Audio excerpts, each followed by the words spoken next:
Hey all, Matthew Donald here. So, good news. That Walking with Dinosaurs episode I've been threatening to do for the last few months, but haven't been able to get around to it thanks to technical issues, shenanigans involving work, personal life stuff, and some good old fashioned procrastination. Well, guess what? Not only is it finally available right now on the Patreon at patreon.com/Matthew Donald, but so are two other episodes available right now, Walking with Beasts and Walking with Monsters. We do the whole Walking with trilogy. 3 bonus episodes right there. And since I'm very behind on these bonus episodes, there's also going to be a 4th bonus episode later this month about the Dinoverse books by Scott Simpson. These middle grade books about junior high kids that get their minds trapped in the bodies of dinosaurs. It's very weird. A girl falls in love with an Acrocanthosaurus.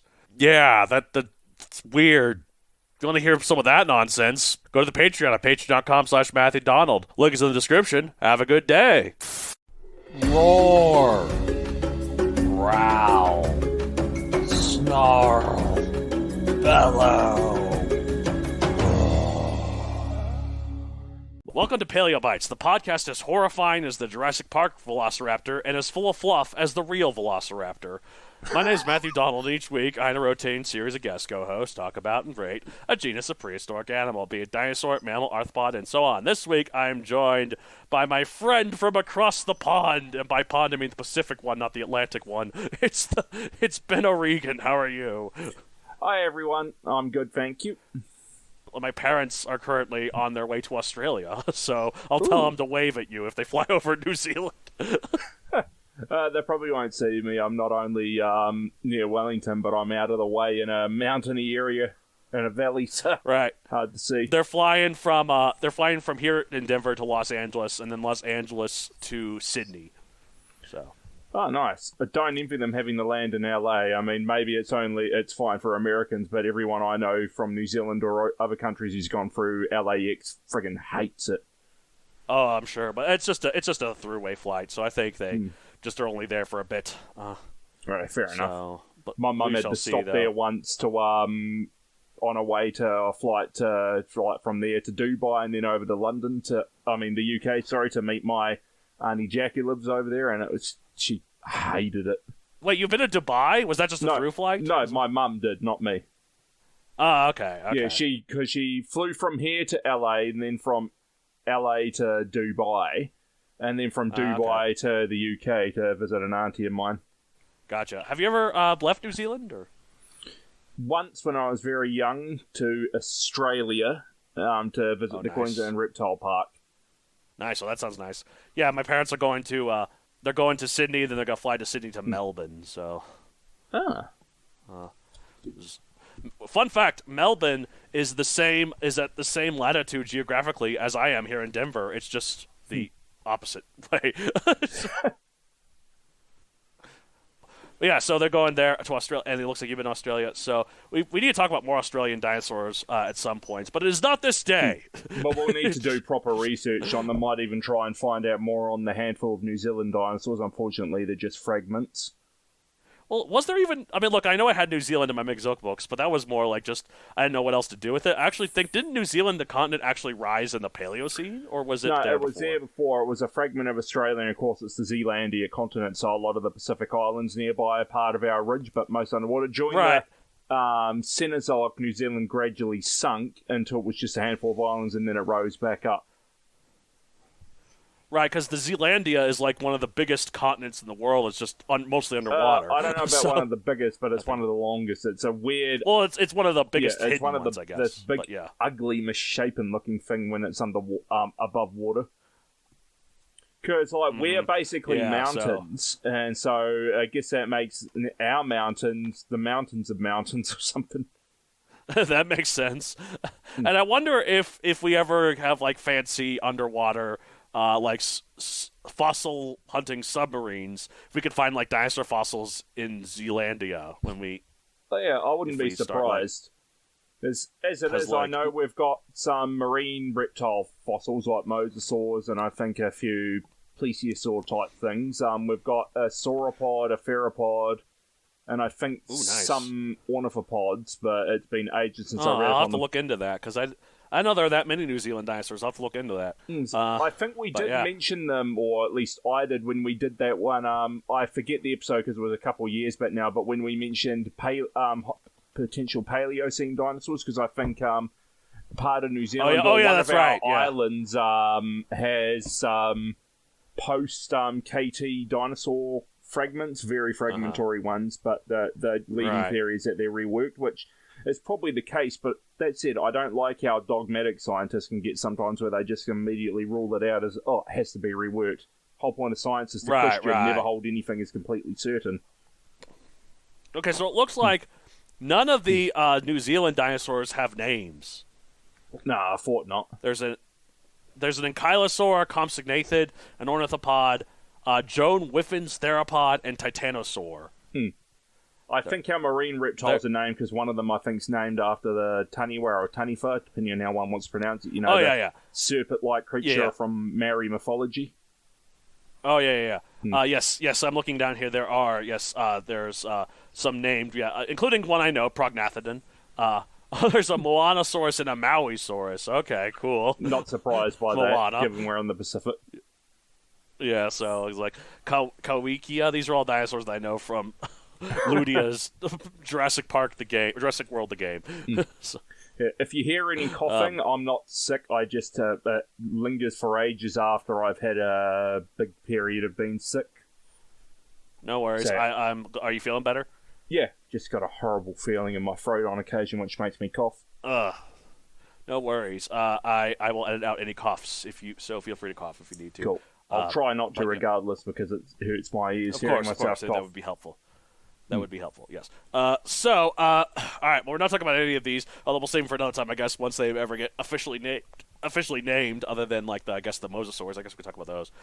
But for now, though, we're talking about a pterosaur that we are somewhat familiar with, particularly because a specific Walking with Dinosaurs episode technically featured this. It's Tropeognathus. Also known as Ornithocheirus at one point. Yeah. It's a Keel-Jawed is what it means. And the reason why Walking Dinosaurs featured this is it's not like Ornithocheirus is not a real pterosaur. It was. But it just happened to be only in Europe. Yeah, and also the one that they think right now it lived only in Europe. And Tropeognathus is from Brazil. And so, but then like fossils of its relative Ornithocheirus were found in England and Morocco. And that's why they were soon to be the same species. So Walking with Dinosaurs posited the theory like it was a global migrator. Yeah, the same thing that happened with a lot of the iguanodon species. They're still iguanodontids, but they're now no longer considered iguanodon itself, like it's Decododon and stuff like that. Or how, because fossil remains of Brachiosaurus in the States aren't fully complete, everyone was using what is now Giraffatitan, which is what's actually depicted in Jurassic Park, as its for reconstructions, because it was more of it, but we now know it's not Brachiosaurus, it's a relative. Yeah, because Giraffatitan is known from almost a complete skeleton, while Brachiosaurus is much more fragmentary. So they did look similar, so you can't blame them. Yeah, exactly. So, but like also, I wonder if like, because I hear about things of like Allosaurus and Stegosaurus in Portugal, and then I think I remember hearing about Allosaurus in Africa too. But I guess that must have been renamed to something else, and I'm assuming the one in Portugal will be too. Yeah, I wouldn't be surprised, because even though the continents were still relatively joined back then, at least in north and south, it didn't mean the animals were going to walk from one area to the other without diversifying. Right, because like I remember it was like either something when I was a kid. It might have even been like the Magic School Bus PC game, or like some other things. But it had like Allosaurus in Tanzania with Kentrosaurus and like some other ones like that in Jurassic Africa. And we now know that it would not have been there. I barely remember the Magic School Bus. I never played any of the games, but I used to watch the TV series. Yeah, I watched the TV series actually really recently because my baby niece likes it, and we have the DVDs. So you have the complete series. If I had to identify with any of the kids in it, even though it's a kids show with Fantastic Adventures, I'd probably identify. Oh, it's very much a little kids show, but it's still very good. I'd probably identify and sympathize with the kid that's like, I know I should have stayed home today. That was Arnold. Yeah.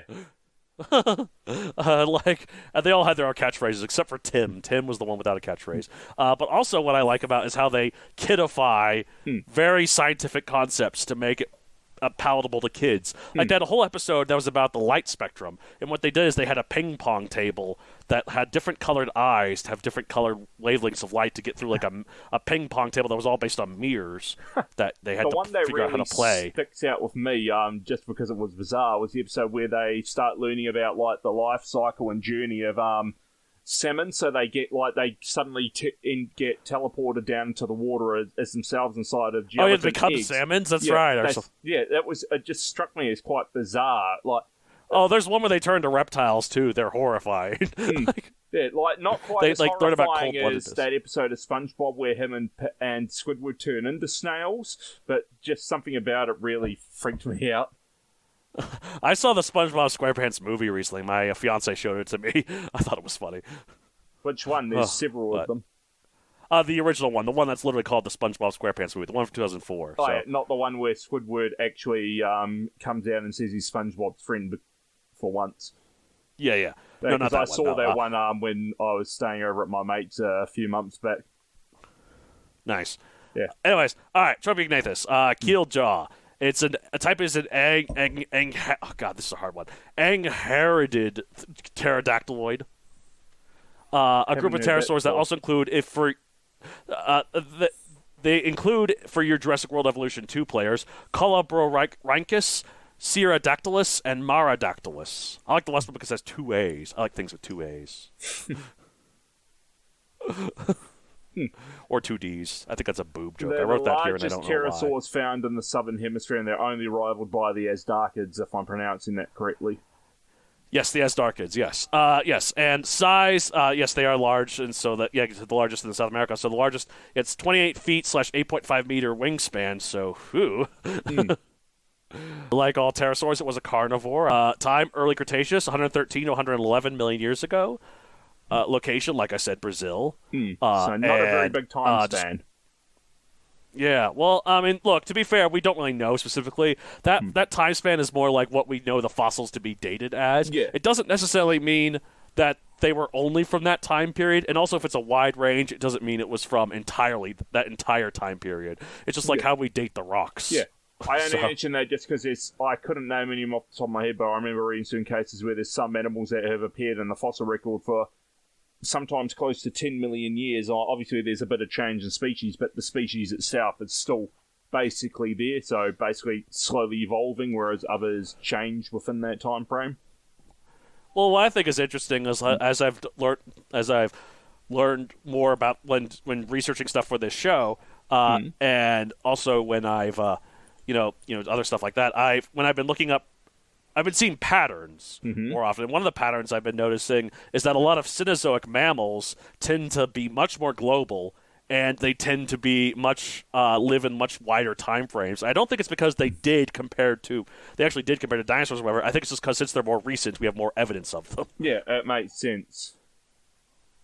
So it's like all we know about is what has survived in the rocks, and so much of it has been destroyed, like over time. Like how if you want to know what dinosaurs were living in the Yucatan area of Mexico, you're never going to find out because any fossils that would have been there got destroyed by that meteor. Indeed. So, it just completely obliterated the area.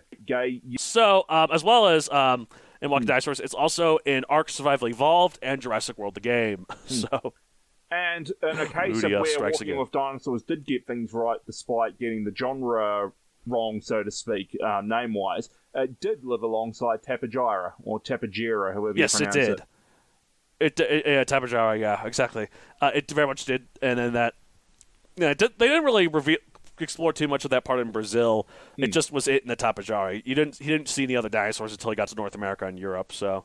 Yeah, it was just to show off the weird-headed, noisy pterosaur. Right. Well, it's like it eased you into the thing of the pterosaurs with the Tapejara, but then it showed the really big one. And to be fair, the fact they made it that big, it's not quite a Liopleurodon thing where they exaggerated just pretty much for... But the size of a small private passenger plane, it is not. That's more... Right, because apparently it was claimed... They'd get that big. Yeah. it was claimed. So the ones that were described in 2012, the ones that were later described in 2012, they were bone fragments from the Santana group, and those were based on the show based it off of those, and it seemed to indicate that Ornithocheirus mesrimbrius, which was a now dubious genus or dubious species, had a wingspan reaching 12 meters and a weight of 100 kilograms, which matches what it was in the show. But now we know that Ornithocheirus was much smaller, and that other one was slightly different. So, I mean, not that Ornithocheirus wasn't big. It is just again walking with dinosaurs, getting things wrong.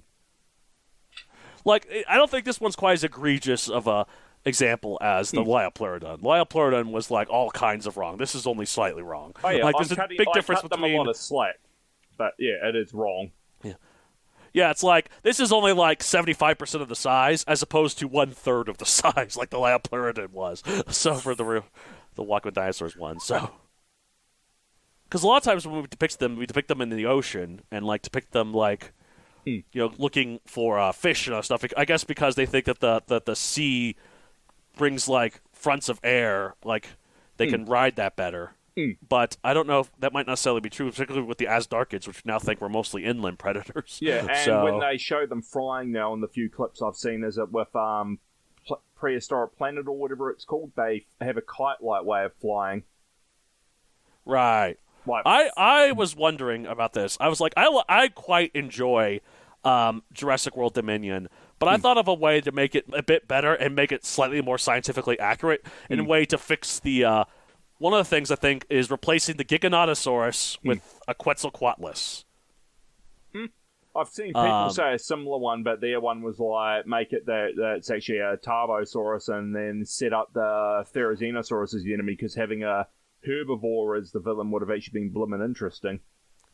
Well, I think it would have been interesting to be, because like then you could have like that scene where the Quetzalcoatlus attacks the plane. That could be the bad guy later too. So like imagine instead of the Giganotosaurus crawling through when all the groups reunite, it's a Quetzalcoatlus walking. It looks like frickin' Slender Man based on how it walks in the dark forest. Well, yeah, you and me have spoken about it. Where I was like, imagine the don't walk, run in the long grass scene, but it's humans hiding in the grass, and there's just these big Asdarchids stomping around or stalking. Sorry, and right, but then like I don't know, because like the idea came from I was thinking about that prologue, which I do love the prologue, but it does kind of irk me that it's with a grain of salt. It was basically just there for fan service. No, I know, and I get why they deleted it, but and I love the idea of it, but I think they could have made it.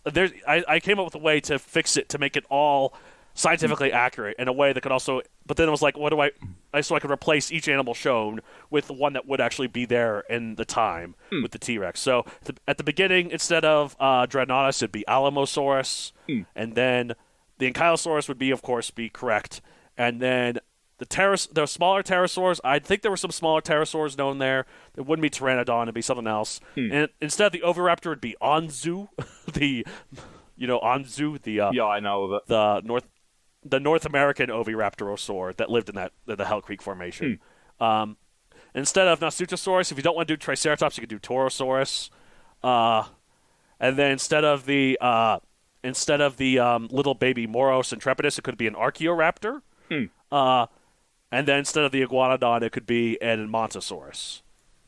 And then I was like, okay, well then what can replace the Giganotosaurus? Because it can't really be another big predator because there's only one a niche for in that kind of niche. There's only one super predator allowed. Yeah. So I was like, what if it was a Quetzalcoatlus and it kills the original Rexy? Because I think it could, particularly if it was mean enough. Well, you could even do it where it doesn't even need the Rex to fall. It gets a very lucky blinding strike that actually goes enough in that Rexy gets a lethal brain injury. Yeah, something like that, where it kills him, and then it kills the Rexy. And so you can still have the same thing where it dies, the feathered prehistoric T-Rex dies, then the mosquito bites it, and then later on that hypes the Quetzalcoatlus of the enemy, and that way also it makes it so that scene is more accurate, and it ties into the rest of the thing better, I think. Yeah. I don't know. I like the Giganotosaurus. I like the design of it. I like how it looks crocodilian-like, and I like how... It ties into the whole Indoraptor, Scorpius Rex, and Indominus Rex thing where they do specifically mention while the base genome was a Tyrannosaur, there was a Giganotosaurus was used in the makeup. Well, and also Therizinosaurus was used too, which is Yeah. so. Yeah. Yeah. Anyways, let's rate Tropeognathus 1 out of 65 million. I'm gonna rate it 23 million because actually no, that's a bit harsh. 33 million. I mean, I like its depiction as Ornithocheirus, and I get that's not as big, but it's still pretty damn big. So like I would still be amazed by it. So and for that same reason, that's why I'll also give it a high rating of 45 million. Okay. 75%. Cool. Because while it's now somewhat of a boring animal because there's less known about it and it's not as big or as wide-ranging, that's what it was in Walking with Dinosaurs, and that was a damn good episode. Absolutely. No, it was. The first one that made me cry, as we mentioned on our thrice recorded, but now finally released Walking with Dinosaurs episode. Yes. Oh, man, that took forever. It's finally out there. So, as you guys who have listened to it have probably noticed, its quality's not up to our usual. Not that, although... Oh, no, like, you can tell, because, like, I quality, uploaded... But, yeah, we were definitely tired of doing it. Well, like, if you look at the Patreon episodes we did, because we released 3 of them at once, the Walking with Beasts and Walking with Monsters one are each an hour long. The Walking with Dinosaurs one is 35 minutes. Yeah, because we just wanted to get it done with the potential that we could always go back and do an episode by episode later on when we're more enthusiastic about it. We will, but not anytime soon, but someday. Yeah, someday. Yeah, all right, well, that's it for this week. If you want to get the whole of the show, and contact me at palebytespodcast@gmail.com, palebytespod on Twitter, and palebytespodcast on Instagram. You can find me on social media at Matthew Creator on Facebook and Matthew64 everywhere else, like Instagram, Twitter, TikTok, what have you. Yeah, and I have a book series on Amazon, Megazoic, available for print and Kindle. I also have a book series called Teslanauts. That one is not, does not have any dinosaurs in it, or does it? No, it doesn't. Or does it? No, it doesn't. All right, well, that's it for this week. I'll see you at the end of every episode of Paleo Bites. I think that's the noise it would make. Well, that's more like a dog. Anyways, bye.